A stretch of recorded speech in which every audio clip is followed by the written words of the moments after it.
All right. Well, hello, and welcome everyone to our BG5 Live. Great to have each and every one of you here. And Moxie says hello. There's Moxie. Yeah. So today is October 20th, 2020. This is episode number 75. And today what we're going to take a look at is trait number 50. We're going to take a look at trait 50 in quality 2. And what we're going to take a look at is maintaining your values in the face of opposition. So that's what we're going to be taking a look at today. So of course, before we get started, let's introduce our panel. My name is Karen Sherwood, and we have a special guest. We have Tuck. Tuck, so great to have you join us. Welcome, welcome, welcome. Thank you. Thank you. I'm happy to be here. Thank you. Great to have you here on October 2020. Right. Exactly. And let's go to Natalie. Hey, Natalie, welcome. Yay, live on Facebook. No. Yeah, I'm happy to be here. Great to have you. And Chris, welcome. Hey everyone, welcome. Take two. Super happy to have you all here. Yeah. Yes, we are definitely maintaining our values in the face of opposition. So we had a little struggle getting onto Facebook Live and getting everything up and running. This is the first time that I've been able to actually use my mouse since I broke my wrist. So, so trying to navigate everything correctly. So again, welcome to everyone who is live in our Zoom room. If you have any questions or want to participate, please feel free to type that in the chat. If you'd like to share, you can also raise your hand. Love to hear from you. Also, if you're watching in Facebook Live or if you're watching via the recording, please feel free to comment in the comments area. So what we're going to take a look at today is maintaining your values in the face of opposition. So that's what we're going to take a look at today.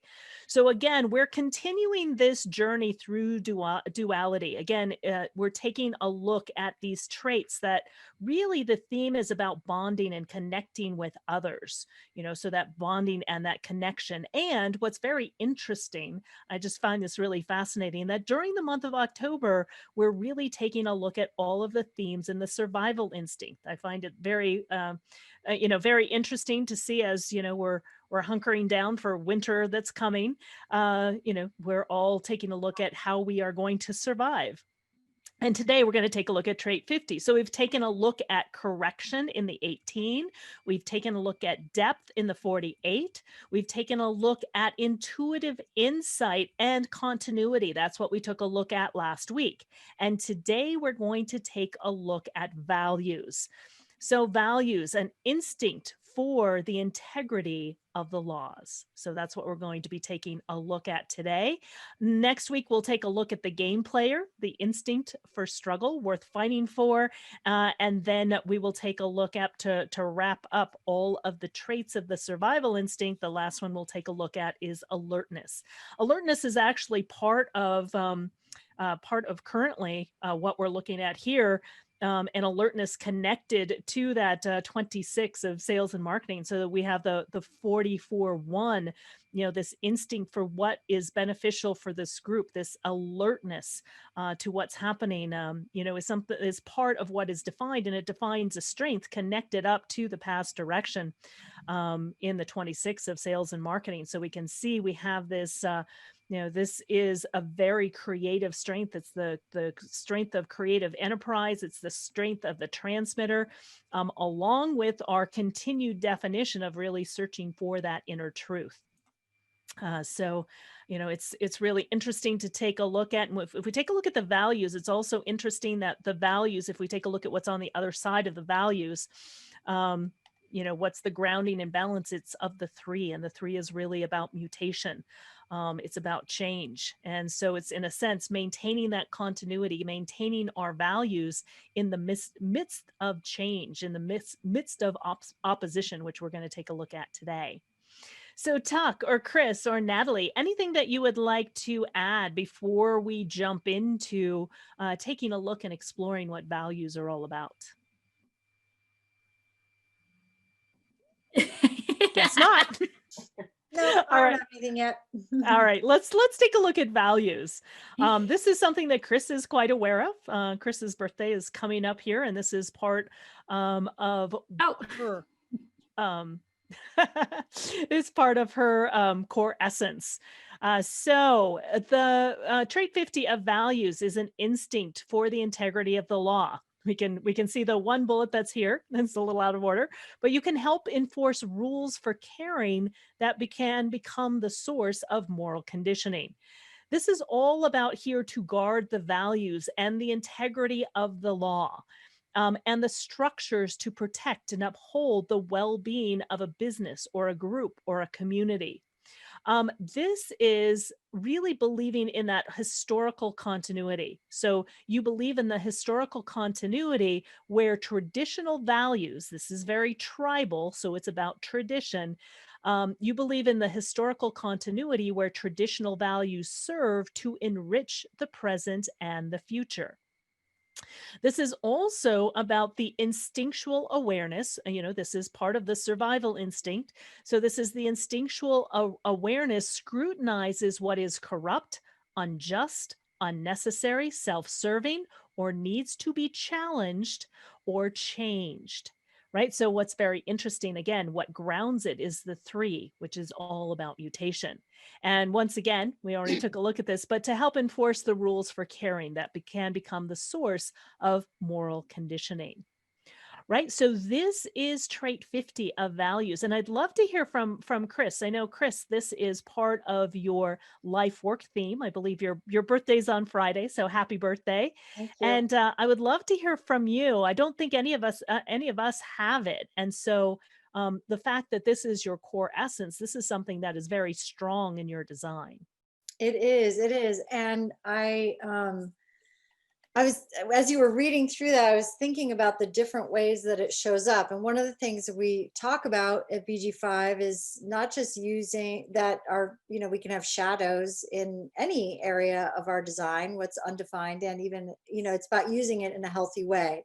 So the other piece of this, the fear of trait 50 is fear of responsibility, which leads to either overtaking responsibility or really undertaking responsibility. And usually the way I've found that is just not wanting to take responsibility for myself and certain things that I've created in my life, almost not from a place of like, yeah, that's not mine, but more from a place of like, oh my God, if I take responsibility for that, then I really have an impact in the world. It's like understanding the fear, like it's that fear of that. Or it's that fear of clearly nobody else is taking responsibility here, so I'll go ahead and take more responsibility, right? So either way, and that would be, to me, the lower frequency or shadow and unhealthy way of experiencing and expressing responsibility. And so I see that in a lot of different areas in my work, in my own personal life and everything. So that's kind of fun. But the other piece that it's so wild, it just happens like over and over again. Natalie, Karen, Tuck is going to recognize this too. And some of the ways that I talk about things is that I could totally get my panties in a bundle about when I see somebody taking something like human design and just changing it all up and doing something really different. I'm all for creativity. I am an artist. I am for creativity. I'm like, if things need to be changed and it really serves everyone, by all means, change it. But if there is a continuity in the essence of the thing, in order for the essence of the thing to survive, don't change it. There's certain things to change and there's certain things not to change. And I can get literally, it's like the hackles go up on my neck, and I could just get on my little soapbox and I'm just like, and which in a lot of ways is great, because a lot of my clients, they look at me and they go, I trust you. I see that you see the values of what is in integrity and what isn't. And so I trust you in that, which means a lot to me, especially as a 5/1. But it's also just this, it's like really seeing how that serves or doesn't serve. And I guess I laugh at myself, and when I say I get myself my panties in a bundle is that I totally can sometimes just, again, overtake responsibility and go, we got to make sure. And it's like, just, let it go. Like, it is what it is. It's okay. So it's really this interesting play between holding those values and what is going to survive into the future and what's necessary to hold something, a person, a project, a program, a body of work like human design into the future, and what is necessary to transform it and transmute it so that it can actually serve more and more people as it moves out into the world in a way that can transmute everything that's going on. And that is my life in a nutshell, like right there, period. Wow. Wow. That is so powerful. That is so powerful. Thank you for sharing that, Chris. You're And welcome. and I really recognize this trait and really appreciate this trait in you as well. Really Thank you. beautifully said. Yeah. Yeah. Yeah. How about for you, Natalie or Tuck? Well, I observed something else in Chris.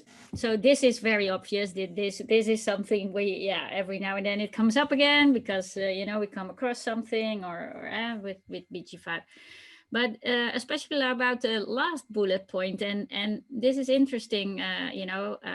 We are both moms of little children, etc. And in our society, or in she's already nodding, so she knows where we're going. So the part of caring is like this. The perception we have is like cuddling and literally taking care of and making dinner and cleaning and whatever, like the caring part. Yeah, and she's already cracking up.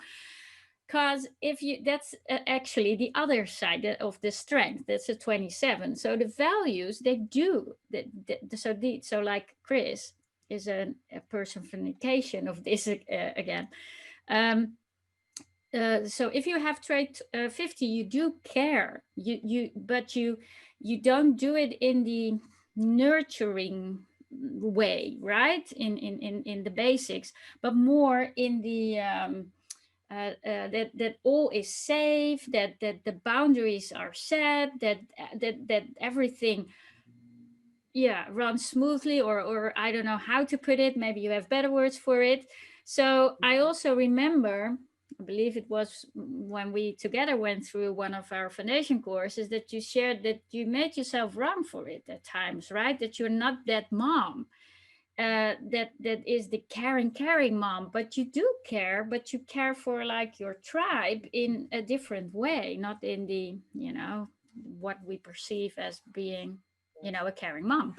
Yeah, exactly. It is very, that 27. I don't have the 27, which is very nurturing, mothering sort of. I'm kind of like, look, you're all alive and we're all safe, and knock it off. But I am like, I just made my kids lunch, so I did do that. But it is very, it does, it's more in the logical, where it's not so much in that nurturing, like, oh, let's touchy feely. It's in the what is required to keep you alive. What is required, not, and again, we also know that what is required to keep kids alive and thriving is also emotional intelligence as well. So I have the 6 on the other side. So there is a ton in there around the emotional intelligence as well, and the caring and nurturing that happens there. But it is very much like, we have clear boundaries here. These are the boundaries, and this is what is expected, and this isn't. And my kids know what those are. So yeah, really Proud great. about that one, Natalie. Thanks for bringing that one up. Yeah. Thanks for outing me as one of those. I am not a helicopter parent. Let's put it that way. I'm not a Me helicopter. neither. That's what I love about you. So. I know, right? It's like, it's okay. It's okay. We can love our kids deeply, deeply. And oh my gosh. Yeah. Yeah, really beautiful. Yeah, thank you for pulling that out, Natalie. Yeah, definitely. And adding to that, Chris. Really beautifully said. How about for you, Tuck? What do you see inside of this trait 50 of values? You know, it's interesting when you invited me on today, I went to see which trait was activated. Otherwise, I didn't know. And I'm going to be respectful in how I share this. What's intriguing to me is that starting maybe 2 days ago, but really a lot yesterday, something that comes up maybe every couple of years or off and on has come back into the environment again as a really big, and it's not a trigger event, it feels like an activation inside of me about someone in my family who is an extended family member who is a child who is potentially being abused. I hear myself saying, I'm outside of the family. I'm an outsider. Yesterday, I had a coaching session with my mentor, and she brought to the coaching session, I want to speak to you, Tuck, about you calling yourself an outsider. Number one, you're not an outsider. Number two, given that you choose to be the one to take responsibility and do something, doesn't matter. Whatever you choose to be responsible for, you can be responsible for not doing something. You can be responsible for doing something. And it has everything to do with integrity. It has everything to do with values. It has everything to do with, and where she took me to was inside myself. What is it that I'm going to choose to be responsible for or not, so that I stay in integrity inside of myself with my own laws, into how I interact tribally with a family and the family values. I was sitting here while you were going through, and it's uncanny to me.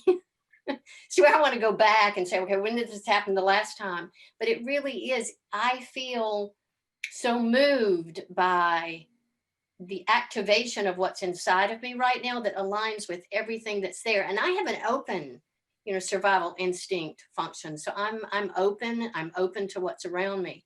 But it's fascinating that over the past 2 days, this has been a really big, it's big in my psyche, it's big in my physiology as to whether or not I want to step forward and do anything. Yeah. Yeah. And this is a great, a great illustration of, what can happen if you have, you have survival instinct undefined, just like Tuck does. I have the same thing yet, and you don't have 50 defined either, but yet, right. It's part of what you're picking up, part of what you're experiencing, because it's part of what the background frequency is all Yeah, about. and I could let it, like I can really go off. I could go off unconsciously and be reacting and get on my high horse and, stand on the mountaintop and proselytize what I believe is right or wrong. But there's a sense of, when you said responsibility, Chris, where is my responsibility while it's here and while it's active? How do I consciously move through, the choices that I make in Yeah. terms of the environment? So. Yeah, and I think that's something that's up for all of us. I love how you said that, Tuck. What's up for us is what are your values, right? And taking a look at, let me just get back to that slide here, taking a look at, the structures that protect and uphold the well-being, of a business. Like, where are those values in your business, in your life, in your family? What do you believe in? What do what goes against your values? Are you willing to stand up for those values?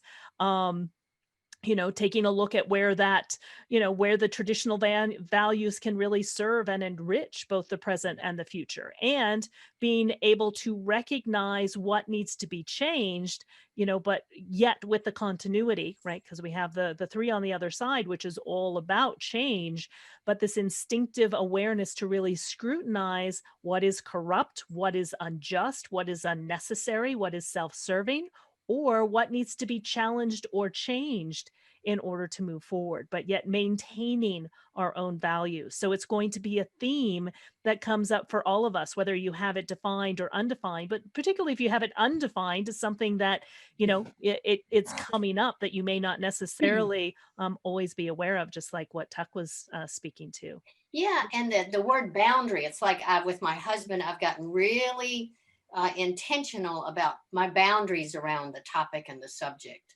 Mm, What am I willing to let back in, and what am I not? and like I said, it's just like it rose up over these past 2 days when it's been like this for a while. So it's kind of interesting. Yeah, really fascinating. Thank you for sharing that, Tuck. Yeah, thank you, Tuck, because that is so, we were just talking about this in Foundation 2 today. We were talking about the tribal protection and how 59.6, I say 59.6 makes the babies and the 2750 makes sure they stay alive, you know? And so that it being activated right now, it's like it makes sense. It's sort of like, okay, where are the babies? You know, are they alive? Is it what's needed for the survival? And so it pops up, and you have it open, so you have all this wisdom there about what is the right action to take. Right action, you know, meaning it's for you. Yeah. Right. Yeah. You know, and where to take responsibility. That's another thing that's really going to be highlighted this week. You know, where are you taking responsibility, or where are you not taking responsibility? You know, that I'm facing a few things right now where I've dropped a few things and not taking responsibility, and you know, need to clean up a few things as well.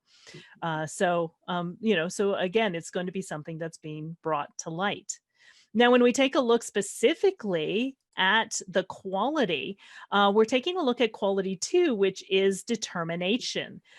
Remember, quality 2 is all about the natural, and the elevation is the strength derived from maintaining one's value in the face of opposition or conditioning.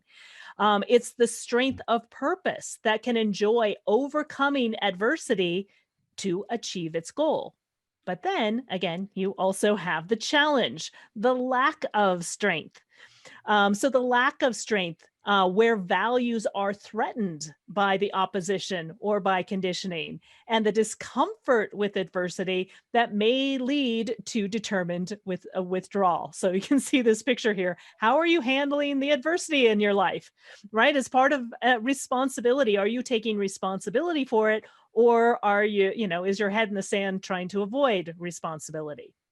It's kind of where I feel right now, where I want to put my head in the sand and avoid the responsibility. You know, but it's basically the determination. The determination is like, okay, you know, there's opposition, there's conditioning, there is, you know, things that didn't quite go well.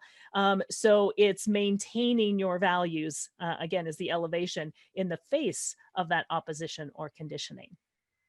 So Tuck or Natalie or Chris, I'd love to hear your insights on this. Yeah, I'd love to just share. It's interesting. So both of you not having it defined, and sort of this sense of like, what is my responsibility here? Like that feeling. But for me, having it defined, it's a lot clearer to me. And so there's two things that happen. One is that I'm often feeling responsible for things again that are none of my responsibility, because it's the tribal. So it's sort of like, wait a minute, I have an influence here in the tribe. I'm somehow responsible. I'm responsible for upholding these laws. But on a personal level, it's like, I think anybody who knows me knows that, you know, if I'm even like, if you came to me and you're like, hey, this is a blind spot, I'd be like, you know, you're right. Like I totally own that. And I, you know, like I am one of those people that is, I'll take responsibility for my stuff. Like I will do it, even if it means embarrassment, humiliation, shame, whatever. I'm just like, that's mine. That's mine. I got it, you know. And just thinking about a class in art in an undergrad where I had to draw this, we had to do this project, and I basically blew it off. And very quickly we had to hang it on the wall and have everybody critique it. And when they got, mine was so bad, it literally looked like a kindergartner drew it. And I'm not kidding. I just blew it off. I just drew the box and the stuff in it. I didn't shade it, nothing. And when the teacher saw it, he was just like, I'm not even going to talk about it. It's that bad. That's how bad it was. And I was like, oh my God, I have to go pull it off the wall, so everybody's going to see it's me. So I just raised my hand and go, that's mine. I blew it off. I'm so embarrassed. Can I have another chance? And that's what I mean by, it's just like, I'm going to do that. I'm not going to act like it's not mine. Like there's just no way in hell that is going to happen.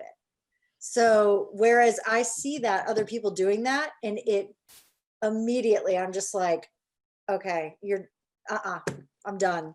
I have no, if you are not going to take responsibility and it's so obvious, then that's where that logical, like, I'll care about you.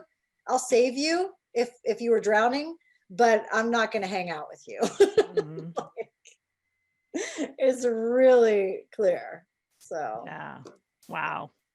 yeah. Yeah. Thank you for sharing that, Chris. Yeah, it just really hit me how that works, as you Mhm. both were talking about, oh, I don't really want to. And I'm like, oh yeah, I get that. There's not times I don't want to, but it's very much a core of who I am. Yeah. Yeah. Exactly. Exactly.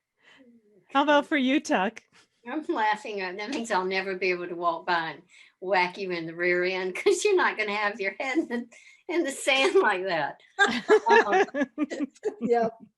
I don't know if what this has necessarily to do with the determination piece, but here's the insight that came to me a minute ago with the fact that I have the survival instinct function open, and we speak to conditioning so often, that what I am experiencing right now through this time with this opportunity is an opportunity, like literally to consciously release the conditioning that's there. And here's what I mean by that.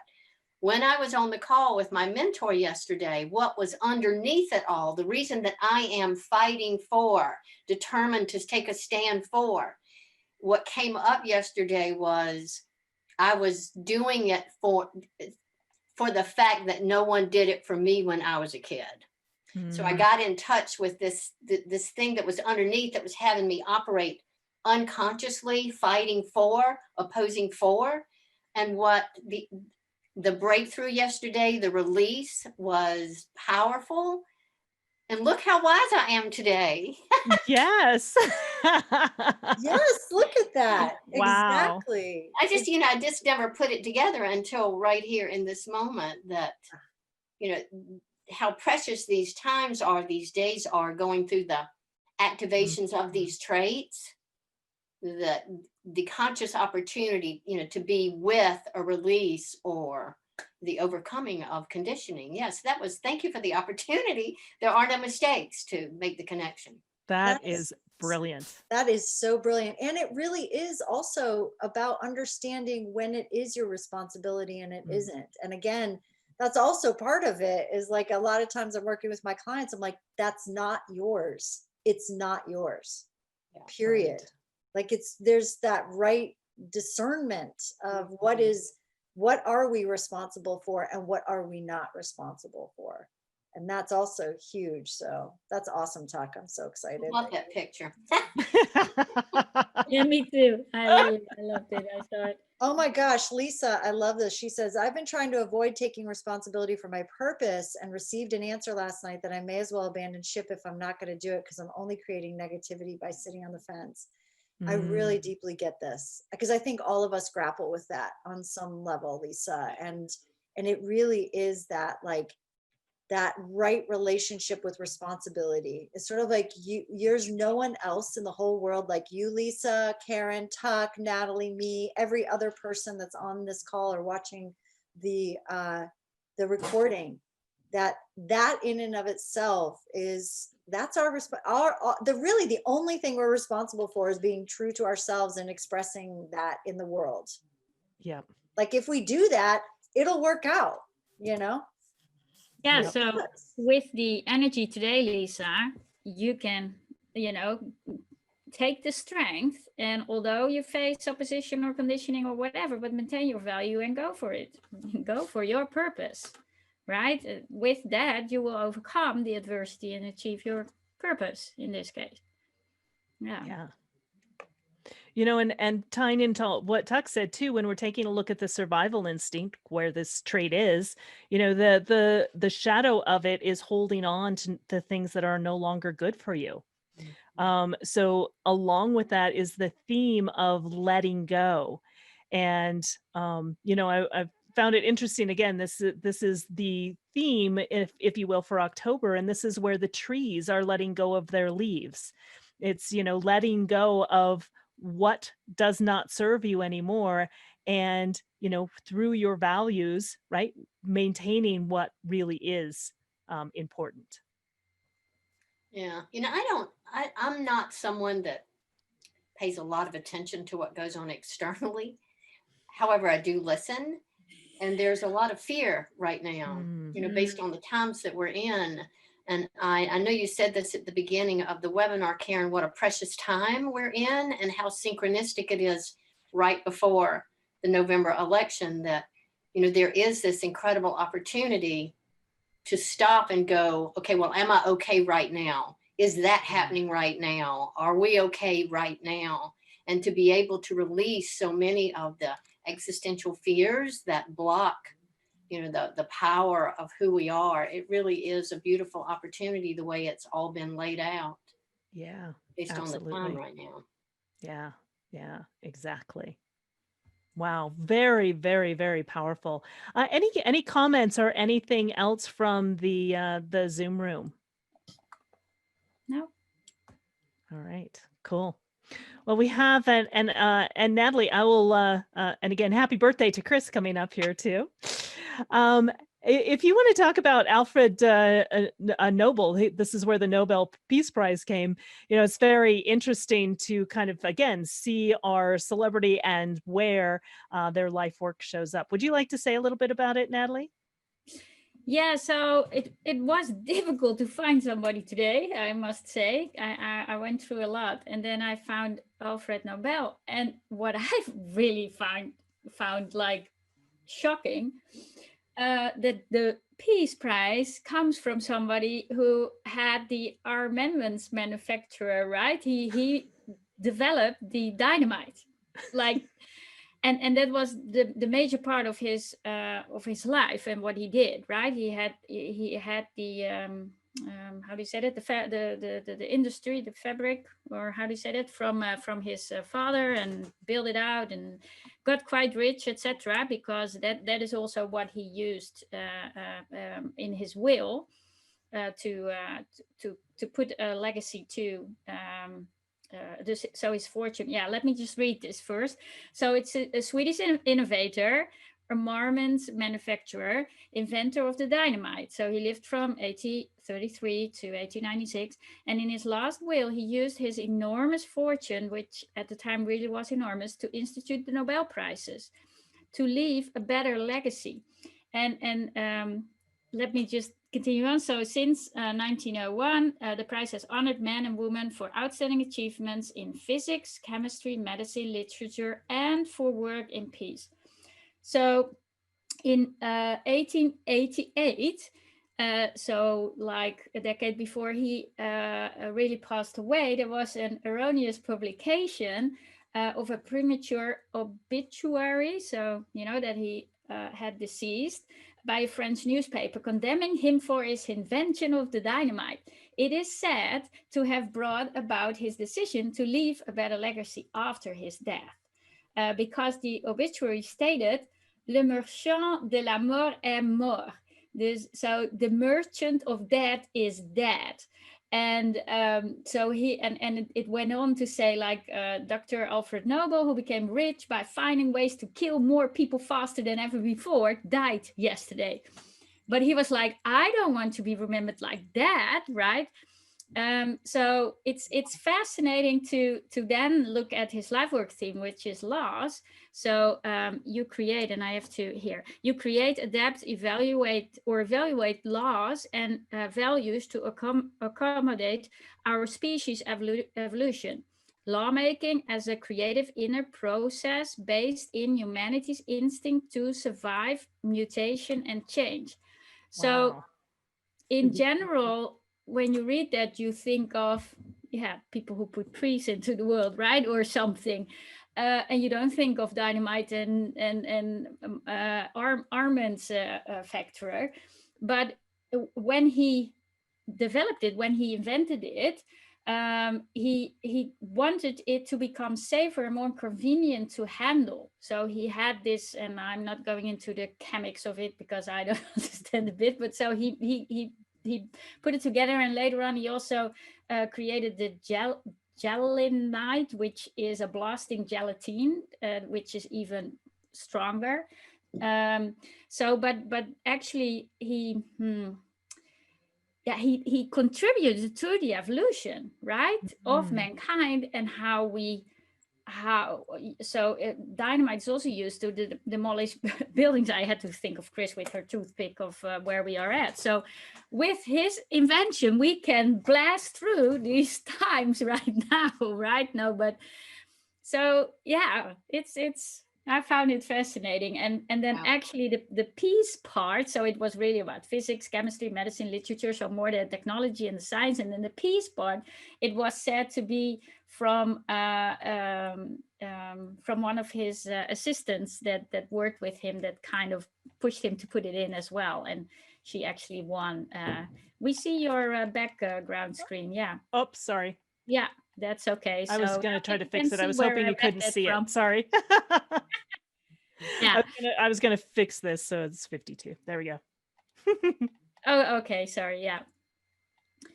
So he with that, we all know the Nobel Prizes, right? But I thought it was like this holy man or something quote unquote, that invented it or that put it in place, and didn't even know where it come from. And then to now learn, it was this guy. Yeah, interesting. Just interesting. Yeah, it's very, very fascinating, right? The inventor of dynamite was also, who brought forth the Nobel Peace Prize. Yeah. Look at the strengths that he has though too, right? So he has the 59.6 and the 2750, right? So it's creating, like, in a way, I'm gonna keynote, like creating life and keeping it alive and mutating as well with the 60 to the 3. And so wow, how and this 50, I love that story because it's so key. It's like, I'm creating these things, and then he sees and grasps the full responsibility of what he has done. Is like, whoa, wait a minute, that is not what I want to be known as. I'm going to take responsibility for what I've created here. And I just think I love that. That is awesome. Wow. Wow. Thank you. Thank you for your work in finding this. Yeah, Natalie, also describing it, Natalie. That was really fascinating. Yeah. Wow. Amazing. Amazing. I learned something new today. Yeah, right. I did too. Wow. I grew. Yeah. Totally. We all did. I love it. Wow. Really, really fascinating. Thank you so much. Yeah, really amazing.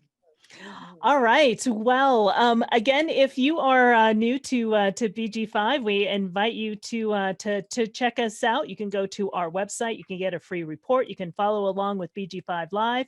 You can even print up your own BG5 career design chart. And I would recommend bringing the chart to when you're watching BG5 Live so you can see, do you have that trait defined? Do you have it undefined, right? How does that particular trait affect you? And we have classes coming up in January. I know it's October. January seems a long ways away, but it's going to come up sooner than you think. So check out our courses and programs. We'd love to have you on board. So I'd like to wrap everything up by hearing from each person on our panel. And I'd love to hear kind of, given that we are in trait 50, what are things that everyone should kind of be aware of or pay attention to over this next week? Yeah, I kind of want to say that, you cannot always I have to think of how Chris started off the conversation.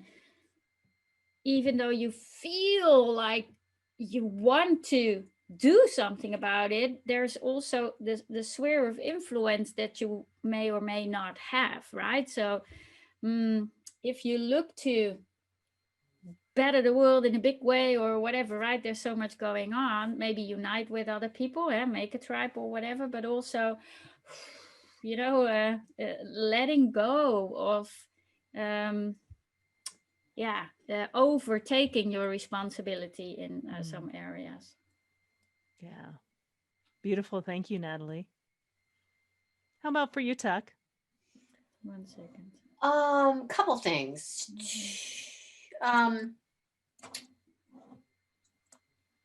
Going back to the word responsibility and leaning into the survival instinct function. And I speak totally from the experience of myself.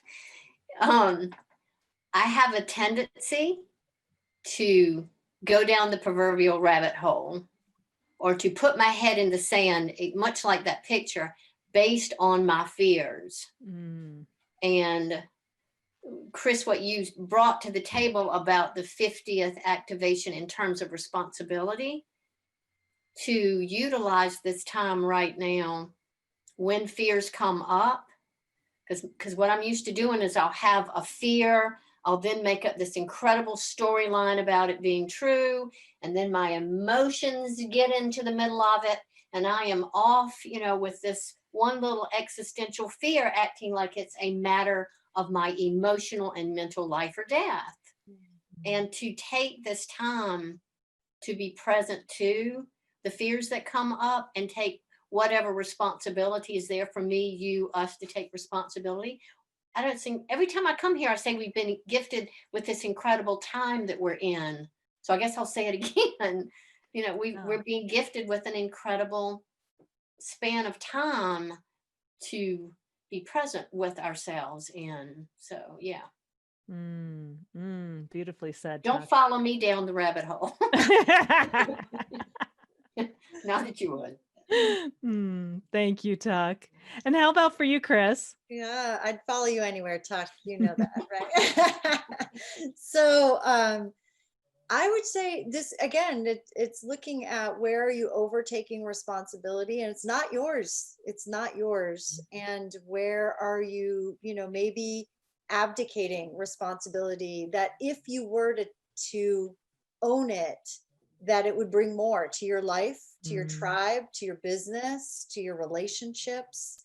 And again, whether you have it defined all the time in your design or just right now, because it's normally undefined in your design, this is a beautiful time to look at those things in your life, those areas of your life, and have a little assessment with yourself and say, does this match my values? Is this really, is there something worth, is there corrupt data here? In other words, have I taken on some beliefs or responsibilities or ways of being in the world that are very tribal, that are not mine, and they're no longer working? And is it time to let go of those so that I can really truly be my individual self and bring more to my tribe? Is another way of thinking about it. So, Wow.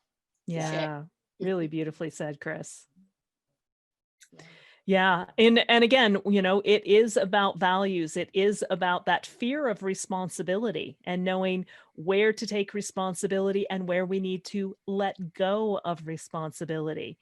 So I would say, just echoing what our panel has said, just really taking a look at what are your values, reevaluating your values. This is a perfect opportunity this week to reevaluate what is important and what is not important. What can you let go of and what can you change and mutate, and what is there that really is consistent and powerful that you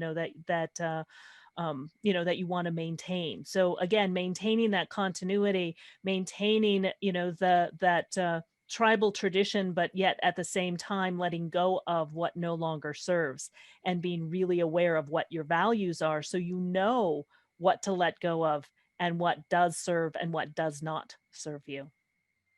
Beautiful. Wow, amazing discussion. I've learned a lot, and thank you, Natalie, for bringing in the founder of the Nobel Peace Prize. Really fascinating. And thank you so much, Chris, for your experience as well. And a big, huge happy birthday to you. Yes. And a really great representation of what Trait 50 is all about and expressing it and as your core essence. So thank you for being a model for that as well. Thank you. All right, everyone, have a fabulous week, and we will see you all next week. Thanks, everyone. Bye-bye. Thanks. Bye-bye.